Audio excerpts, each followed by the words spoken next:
Hello guys, সবাইকে শুভ সকালের শুভেচ্ছা। আজকে সকালটা অনেক সুন্দর। আপনারা দেখতে পাচ্ছেন আমি একটা নীরব জায়গায় আসছি এবং মানে নীরব নিস্তব্ধ জায়গা। ময়মনসিংহ শহরে একটা সুন্দর জায়গা বলা যেতে পারে। আগামী দিনের শহর যেটাকে বলা হয়। যদি ঢাকা উত্তরের মতো ভাবেন, এটা থেকে উত্তরের মতো একটা এলাকা হবে। দেখেন এখানে আবাসিক এলাকা বিরাট বড় এবং রাস্তাও হচ্ছে, এই যে রাস্তায় যে ড্রেন হচ্ছে, পাশে রেল লাইন এবং সুন্দর রেল লাইন যেটা আপনার ময়মনসিংহ থেকে নেত্রকোনার দিকে যায়, ময়মনসিংহ জামালপুর দিকে যায়।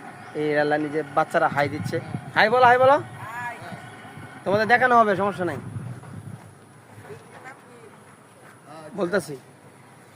তো আমরা এখানে আসছি আপনাদের দেখানোর জন্য, যেটা যে আপনারা চাইলে এই জায়গায় আসতে পারেন ঘোরার জন্য। বেসিক্যালি এই জায়গাটা আমার খুব ভালো লাগে, একদম খোলামেলা মাঠ, অনেকে ফুটবল খেলায়, ফুটবলের ভার আছে এখানে।